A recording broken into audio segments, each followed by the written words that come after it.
이런 자를 멀리하라.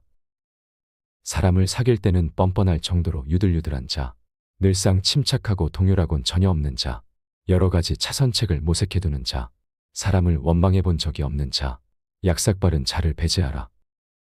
그리고 옹졸한 자들은 특히 위험하다. 무언가 성가신 일이나 다툼이 생기면 그들은 금세 극단으로 치달으니까. 사소한 충돌, 오해, 갈등을 원만하게 해결하거나 적절하게 되돌려주고 마무리하는 방법을 그들은 모른다. 일단 증오하면 멈출 수 없고 상대를 파멸시킬 방법에만 몰두한다. 그러므로 그 같은 자들은 과하다 싶을 만큼 조심하고 멀리하는 것이 현명하다. 자기 일에 열중하는 친구를 사귀어라. 친구를 사귈 때에는 자기 일에 열중하는 친구를 사귀어라. 일에 충실하고 책임을 다하는 자는 건강한 인격을 지녔을 확률도 크다. 또한 일을 좋아한다는 것은 요령을 빨리 습득하는 재능과 높은 집중력을 가지고 있다는 뜻이기도 하다. 그런 사람은 주위에 신뢰를 받는 법이다. 반면 일에 몰두하지 못하고 게으름만 피우는 자는 좋은 사람, 좋은 친구가 되기 어렵다. 큰 소리만 치면서 이 일 저 일 찝적대는 사람도 마찬가지다. 그 같은 사람은 온갖 망상을 사실처럼 퍼뜨리고 다른 이의 험담을 늘어놓기 일수다. 심할 때는 타인의 문제까지 당연한 듯 참견하는 말썽꾼이다. 자신을 소홀히 여기지 마라. 무엇을 하든 전심과 전력을 다해야 한다. 이는 수긍할 만한 좋은 결과를 내기 위함이 아니라 자기 자신을 소홀히 대하지 않기 위함이다. 전력을 쏟지 않고 얕은 꾀를 부리는 것, 적당한 선에서 물러나 방관하는 것은 결국 스스로를 바보 취급하는 것과 다름없다. 그렇게 되면 자신이 하는 일의 가치도 의미도 부여할 수 없게 된다. 자신을 서서히 죽이는 것과 같다. 상대가 답하기 쉬운 질문을 하라. 타인과의 대화를 순조롭게 이어가고 싶다면 상대가 답하기 쉬운 질문을 한다. 생각에 잠기거나 대답하기 어려운 질문은 결국 상대를 거북하게 만든다. 어차피 사람이란 쉽게 답을 얻을 수 있는 것, 이미 답이 나와 있는 것만 귀에 들어오기 때문이다. 매력의 비밀. 구조가 명확히 드러난 일, 진상이 밝혀진 일, 충분히 이해한 일은 더 이상 사람들의 관심을 끌 수 없다. 이미 해명되었다고 믿고 있는 일도 마찬가지다. 사람들의 관심을 언제까지고 붙잡아두기 위해서는 애매함과 바닥 모를 깊이를 갖춰야 한다. 매혹과 신비성, 애매함은 서로 손을 맞잡고 있으니까. 자신을 되찾는 방법. 진위를 알 수 없는 의견이나 주위의 잡음에 휘둘리지 않고 자신을 지키며 나아가 사태를 보다 선명하게 볼 수 있는 방법이 있다. 그것은 자신의 정신을 자유롭게 하는 것이다. 그러기 위해서는 민감하게 반응하는 감정, 충동, 돌발적인 마음의 동요를 눌러 담아야 한다. 그럼에도 불구하고 여전히 감정이 요동치려 한다면 시릴 정도의 차가운 물로 얼굴과 손을 정성스럽게 씻어보는 것도 좋을 것이다. 마치 티끌만큼의 감정까지도 씻어내듯이. 사람은 누구를 증오하는가? 사람은 누군가가 마음에 들지 않는다는 이유만으로 무조건 증오하지는 않는다. 마음에 들지 않는 사람일지라도 그에게 값을 매겨본 후 별것 아닌 인간이라 여겨지면 작은 혐오감조차 가지지 않는다. 너무나 큰 상대, 빈약한 상대, 본래부터 경멸을 느끼는 상대도 마찬가지다. 증오가 싹 트는 상대는 오로지 자신과 생활범위나 생활 수준이 비슷한 사람, 자신과 공통분모가 많은 사람, 저보다 조금 더 위에 있다고 무의식 중에 판단하는 사람이다. 두 종류의 칭찬. 가족 아닌 타인을 향해 진심으로 박수를 보낸 적이 있는가? 그때 그의 어떤 부분에 박수를 보냈는가?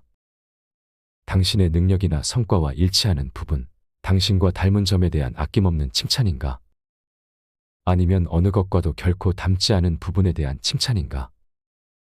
만약 전자의 경우라면 그것은 당신 자신을 칭찬하는 것, 즉 자화자찬일 뿐이지 결코 상대를 칭찬한 것이 아니다. 완전한 행복의 조건. 사람들이 동물을 좋아하고 어린아이를 좋아하는 이유는 무엇일까? 동물과 어린아이는 아무런 근심 없이 행복해 보이기 때문이다. 그들은 상황에 따라 자신을 숨기거나 가리려 하지 않는다. 언제나 평소처럼 행동한다. 무엇도 감추지 않으며 있는 그대로 완전한 정직함 속에서 살아간다. 과거를 돌아보는 일도 없으며 지금 외에는 바로 다음 순간도 생각지 않는다. 마음은 언제나 지금, 현재의 마음뿐이다. 즉 순간에 사로잡혀 있다. 그렇기에 근심도 권태도 없다. 그리고 우리는 지난 역사의 방대한 기억과 막연한 불안으로 가득한 미래를 늘 놓지 못하고 있기에 그들이 누리는 찰나의 행복을 선망한다. 고민의 작은 상자에서 탈출하라. 고민하는 사람은 언제나 틀에 박혀 있다. 기존의 사고방식과 감정이 부유하는 비좁은 상자 속에 갇혀 있다. 그곳에서 나올 꿈조차 꾸지 못한다. 고민의 상자는 죄다 낡은 것이 채우고 있다. 낡은 사고방식, 낡은 감정, 낡은 자신.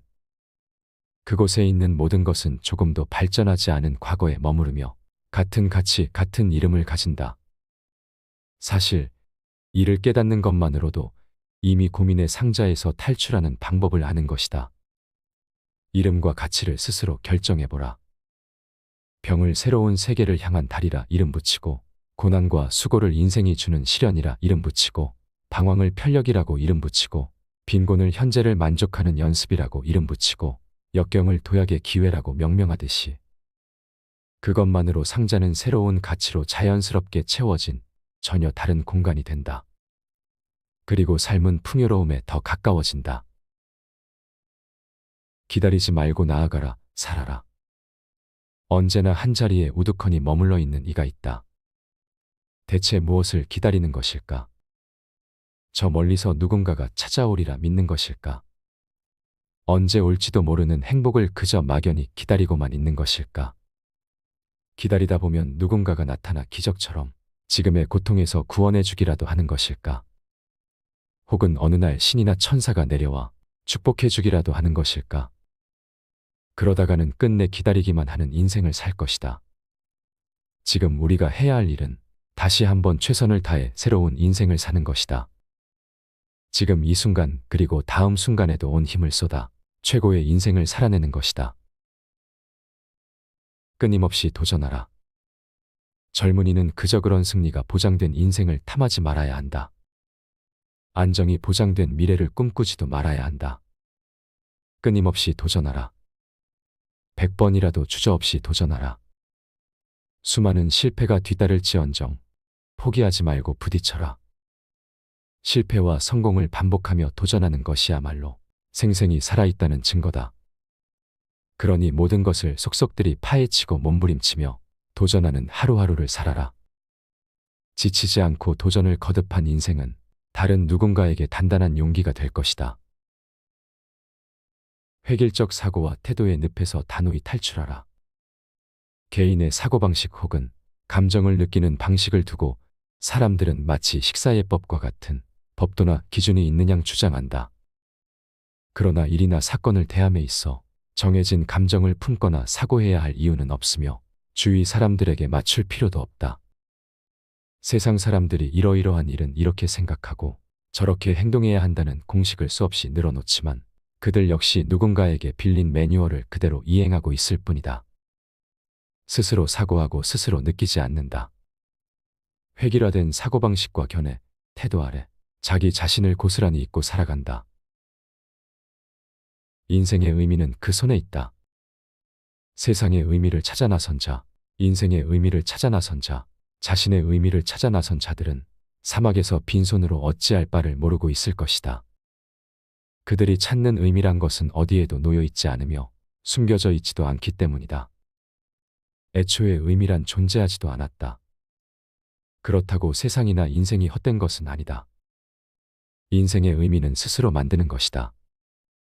무엇이 어떻다거나 얼마만큼이다 하는 것을 스스로 결정하라. 역동적으로 살아간다면 인생은 생기를 품은 빛나는 의미로 가득 찰 것이다. 비관에 잠겨 살아간다면 인생은 한여름 대낮이라도 캄캄한 어둠이 드리워질 것이다. 용기가 가치를 창출한다. 젊은이는 고뇌한다. 좋은 것, 가치 있는 것이란 과연 무엇일까? 좋은 것은 용기이다. 용기만이 모든 가치를 창출한다. 새로운 세계, 새로운 삶의 방식은 용기 있는 자만이 개척할 수 있다. 참고 견디고 극복한 후 승리를 부르는 것은 언제나 용감한 자들이었다. 젊은이여, 용감하라. 다른 이들이 두려워할 만큼 용감하라. 자기 일이 최고라고 믿으라. 사랑에 빠진 사람은 사랑하는 이에게 완전히 몰두한다. 연인을 세상에서 가장 매혹적이고 소중한 존재라 여김으로써 최고의 사랑을 느낀다. 자신의 일과 본분에 매진할 때에도 이처럼 절대적인 믿음이 필요하다. 제 일을 무엇보다 매력적이고 중요하다고 믿어야 한다. 거기에 구름 한 점이 낀다면 점점 걷잡을 수 없는 먹구름으로 번져 실패를 가져올 것이다. 이런 말이 있습니다. 부자가 되고 싶다면 부자 옆으로 가라. 인간은 사회적인 동물이며 주변으로부터 많은 영향을 받는 존재이기에 주위에 누굴 두느냐에 따라 인생이 크게 달라집니다. 그렇기에 우리는 항상 주변에 좋은 사람, 같이 있으면 플러스가 되는 사람들로 채워 넣어야 합니다. 훌륭한 친구는 우리를 도와주고 인생을 좋은 방향으로 이끌어줍니다. 반대로 나쁜 친구는 우리의 기분을 상하게 만들고 자신감을 떨어뜨리며 인생에 부정적인 영향을 끼칩니다. 또한 우리의 성공을 방해하기도 하죠. 오늘 소개해드린 니체의 말에서도 이런 자를 멀리하라라는 내용이 나옵니다.